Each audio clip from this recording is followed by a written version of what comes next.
and welcome. My name is Lynn Haney Trowbridge, and today I'm going to talk about anecdotes to help you with your writing. It's a mini story. It's a moment in time. They serve many purposes.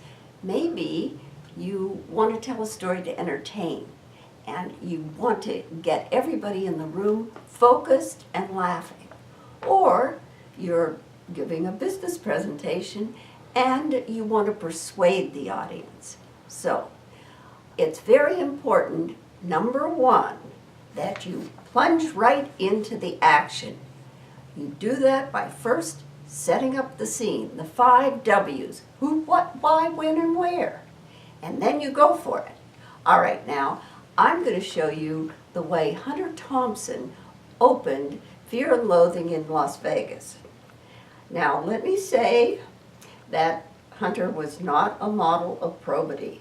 He was a lock up your daughters kind of guy, but as you'll see, he was a master at grabbing the reader, keeping the reader. Okay, here we go. We were somewhere around Barstow on the edge of the desert when the drugs began to take hold. I remember saying something like, "I feel a bit lightheaded. Maybe you should drive." And suddenly there was a terrible roar all around us, and the sky was full of what looked like huge bats, all swooping and screeching and diving into the car, which was going about 100 miles an hour with the top down to Las Vegas. When a voice was screaming, "Holy Jesus, what are these goddamn animals?" So you see, you start, you give it quickly, and you have a kicker. Okay, you get a feel for who he is. I am going to explain this in the context of a book that I'm writing called Footloose in Paris. I was recently invited to Paris to read from my book as part of this book, The History of Shakespeare and Company. I don't know if you're one of the few people in the Western world who never heard of Shakespeare and Company, but it is a must-see place in Paris. And the name was taken over by George Whitman in the 60s, and he started letting people stay at Shakespeare and Company. The idea was to have aspiring writers, and he took in many artists and actresses to stay there, and in return they had to do a little work around the place.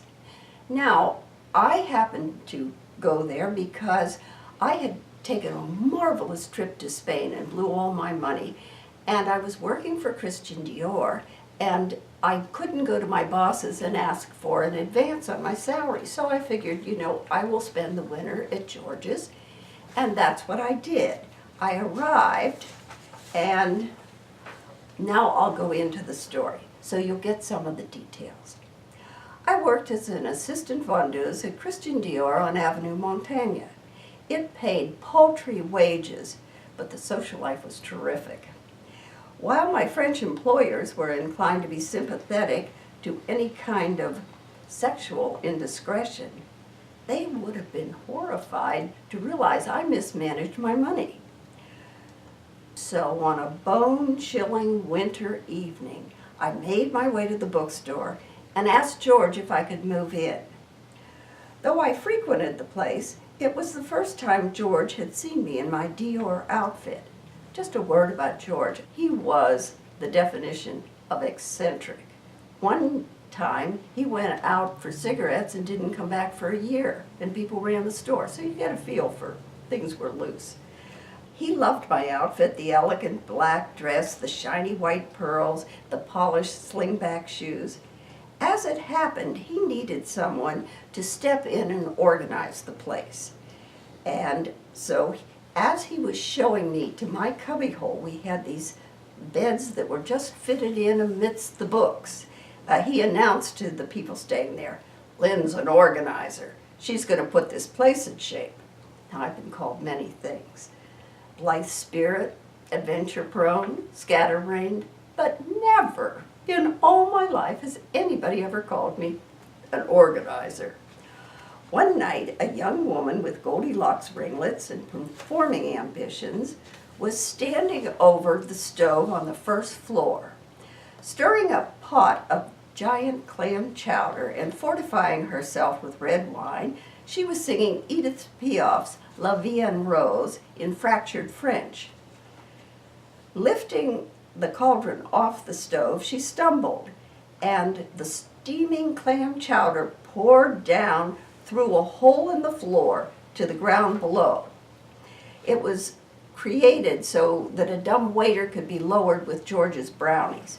The chowder landed on an American socialite who was not amused when the steaming hot clams landed on her ermine coat. Of course, George handled it with aplomb. Producing a soiled dish rag, he swatted the clams off of her and offered her one of his brownies. Okay, so there you have an idea of who I am, an idea of who George is, and what the situation was. Now, it's important to have conflict. Remember that you can't have things going easily in your story. So I'll give you an example of that. Once again, from Footloose in Paris. Now, I was to mobilize these workers who would lay about, planning their dates, using great pickup lines from literature. Sometimes there'd be a Range Rover outside ferrying the hippies off to India on the hippie trail. I mean, it was a center of a lot of interesting action, but not work. Despite my pep talks, the habitués of the bookstore showed little interest in the art of housekeeping. One morning, I got so fed up that I dropped to my knees and I scrubbed the floor. Then I scrambled to get ready for work. Shimmying into a Playtex living girdle and putting on nylons, dress, and coat, I went out the door. At Christian Dior, I was waiting on a countess when suddenly my boss let out a gasp. She pointed to my knees. They were pitch black from scrubbing the floor. Without a word of explanation, I washed them off and sprayed myself with Dior perfume and got on with the day. So it's a simple vignette of something that happens, which also creates a world, and the two worlds that I lived in. Now let's go over these. You want to set the scene, you want to plunge into the action, and also, incidentally, you want to make it simple. Mark Twain said, it's easy to do. You just cut out all the unnecessary words, or he said something like that. Dorothy Parker said it in some ways better when she said, brevity is the soul of lingerie. You want to immediately get to the point of something. Okay, you want to explain what the character wants, you want to give an indication of what the character is about, establish conflict, and end with a kicker. Go to it.